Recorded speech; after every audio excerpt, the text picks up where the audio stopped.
this afternoon. My name is Robin Davis, and I am the President and CEO of Brown County United Way. Our mission is to unite people, resources, and ideas to co-create community solutions that strengthen every person in every community in Brown County. And we serve the 1 in 3 households in the county that struggle to meet basic needs. That's those households that live and experience poverty, as well as those who are identified as ALICE, or Asset Limited Income Constrained Employee. During the pandemic, Brown County United Way's Advocacy Council identified childcare as a priority. Specifically childcare accessibility, because it is a priority and a major concern for families and the workforce. It remains a significant challenge to many in our community, across our state, as well as across the country. So during that time, we invested $50,000 for the training of diverse individuals to work in the child care sector. And from there, we were invited by the city of Green Bay to present a proposal offering some more innovative solutions to meet the demand for child care and specifically accessibility. We presented that proposal, and to our delight, we were awarded $100,000 in ARPA funds that was approved by the City Council.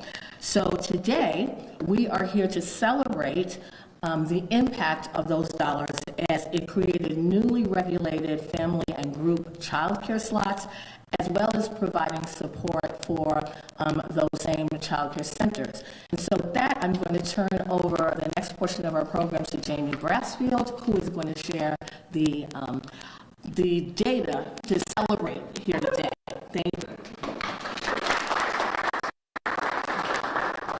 Good afternoon. Thank you. My name is Jamie Brassfield. I am the Early Childhood Manager at Family and Child Care Resources of Northeast Wisconsin. We are a child care resource and referral agency, and much of what we do is supporting providers to become regulated, to provide regulated, safe, quality child care for families that need child care.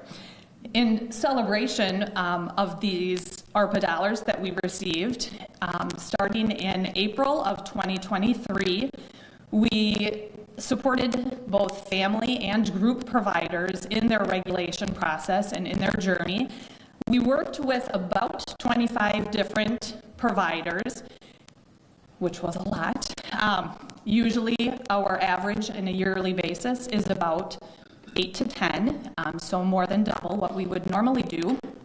And to celebrate what we completed, we have, as of December 31st, 2024, we had created 56 new regulated slots in the city of Green Bay, which represented 7 child care programs. All of those were family providers, generally providing care in their homes.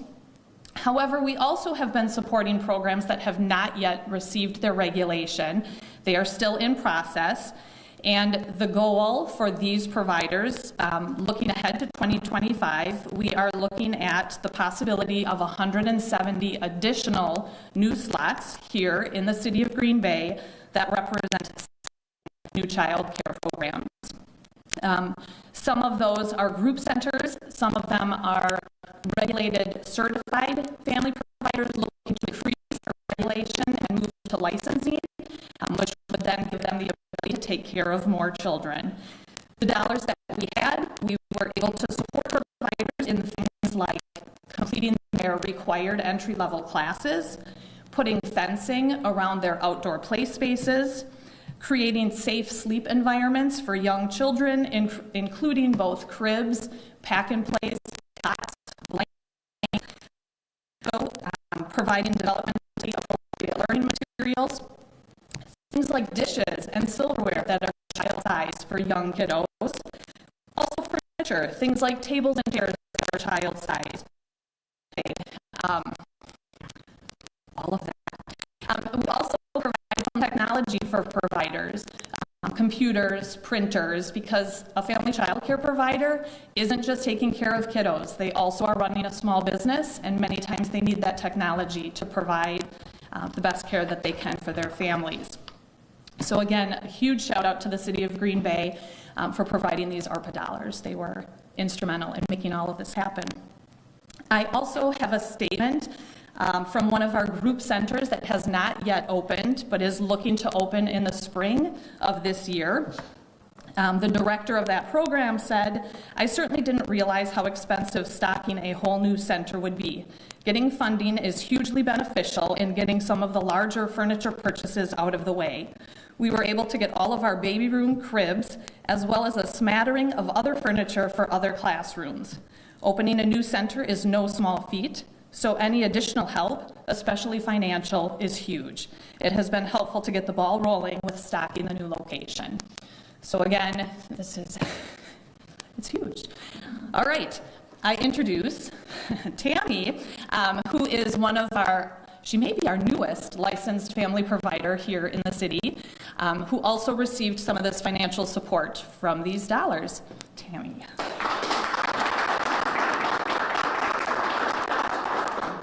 Thank you, Jamie. Good afternoon. I recently became licensed in-home childcare center, Tammy's Tots LLC, in Green Bay, and having these ARPA dollars really came in handy.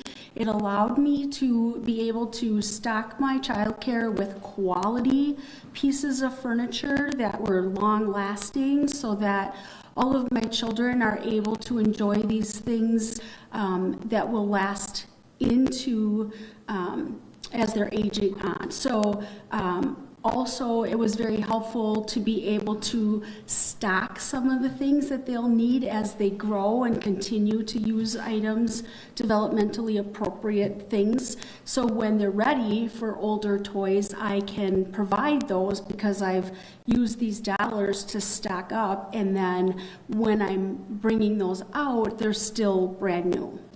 So having the dollars made a really big difference in what I was doing to supply my childcare, because I was able to put higher quality things in there than I would have if I would have had to redo 4 rooms in my home on my own. So it makes parents feel relaxed and comfortable when they come into your house and they see that you have all of these pieces of equipment. And if you're going to stock your childcare with all of these quality things, it gives them a peace of mind knowing that their kids are going to be in a safe place with quality things. They don't have to worry about the cribs breaking down or anything like that. All of the bibs and blankets and silverware and dishes and everything that I have for them is all brand new. So it does help relax parents, and it makes a good impression. And without these dollars, I wouldn't have been able to do what I did and how it turned out. So I'm very appreciative. Thank you.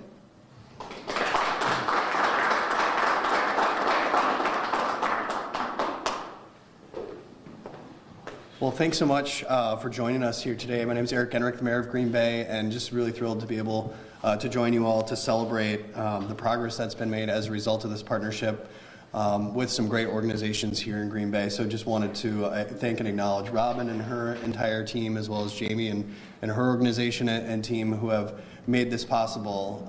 As Robin was describing, this is really something that was made possible because United Way raised their hand and said that they were interested in solving this problem, collaborating with the City of Green Bay and this federal funding that had come down to us. This is not something that the city has historically done and maybe might not do in the future, but we had this unique opportunity with the American Rescue Plan Act dollars coming to the city, and we felt like this was the right time, given the disruption that was occurring within the child care space as a result of COVID and the recovery.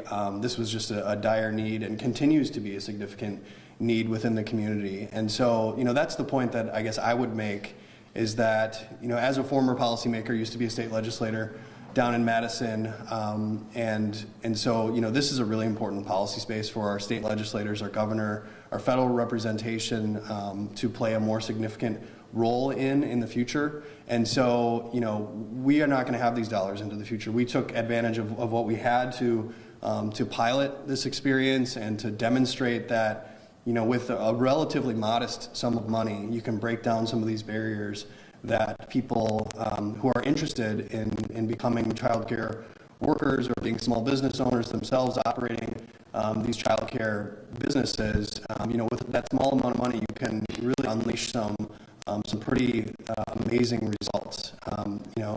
We were talking about the number of slots that have already been created, north of 50, looking forward to the end of this year, over 200 would be created.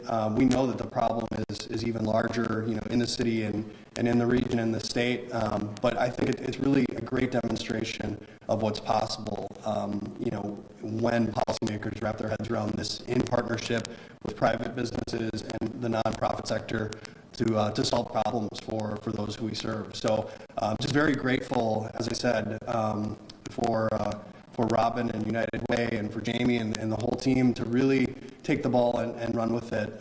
We're gratified that this $100,000, which was appropriated by our city council, has already had such a positive impact, and looking forward to those future impacts throughout the year. And then, as I said, hopefully proof of concept, so that our state legislators and federal representation will take this ball and run even farther with it, because we know this is such an important, as I said, policy challenge for us to deal with in the state and country. And I think, the average everyday citizen, and as a father myself, right, we value childcare, literally, like monetarily, but emotionally as well. You think back, my kids are 12 and 14 now, but you think back on those earlier days and the tremendous childcare providers who were their first teachers in a more formal setting, from in-home daycare to the group setting. We as individuals value what's being done every day in our communities by these childcare providers, and we're looking for policies that reflect the value that our citizens really place on that work.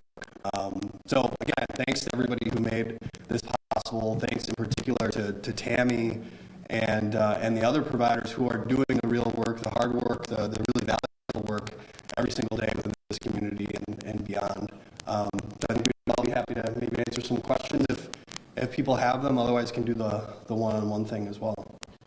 Yeah, I guess just to start, I don't know who might be better suited for this question, but can we really highlight maybe what this means even for, say, the parents who are paying for the child care? We talk about how expensive it is, but can you talk, greater accessibility, maybe what that means for families and even child care? Well, looking up the sense of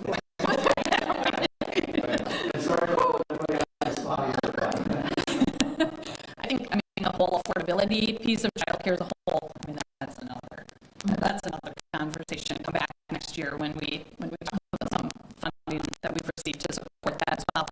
I think the big challenge has been the number of slots that we've had available. Just being able to access quality care has been a huge struggle for families. We also know that family child care tends to be more culturally responsive, as well as many as affordable families. So again, when we look at the number of slots that we created in Green Bay, the slots that we created in 2024, again, 56 slots, those were all in family. Nope, I take that back. They were not all family. 8 of those were in a group center. So again, how's my math? 48 slots in family child care that's pretty big. No, I would agree with that.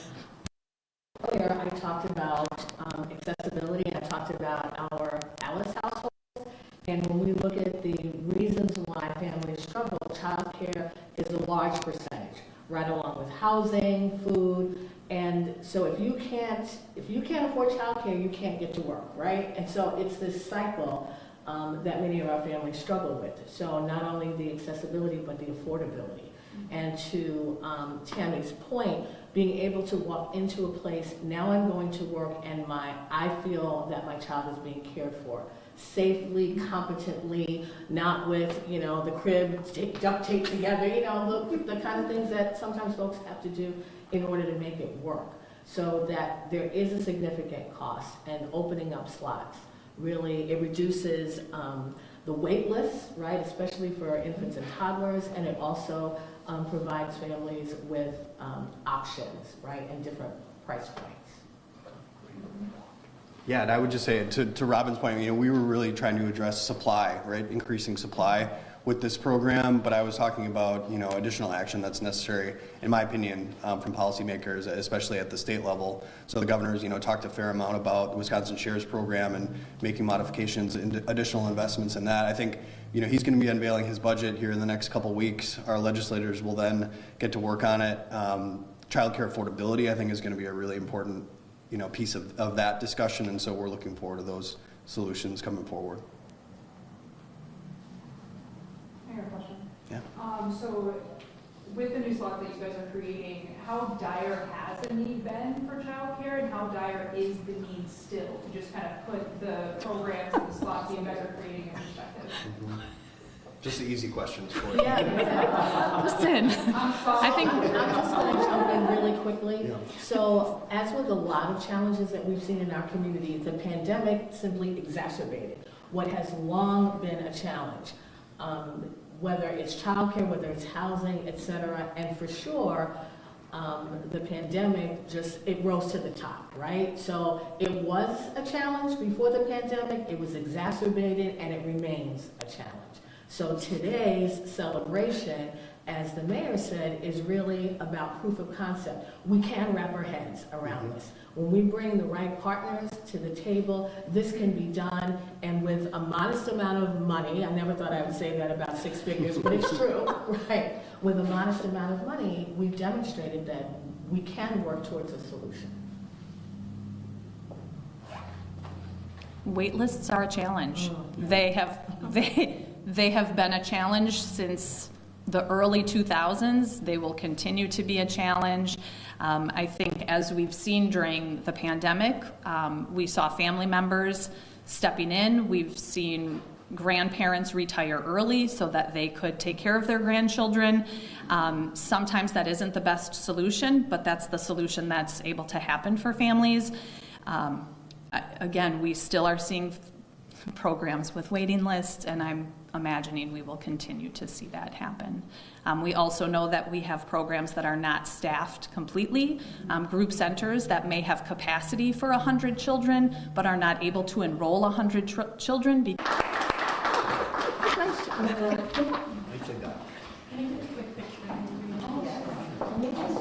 I would also like to get one with my early childhood.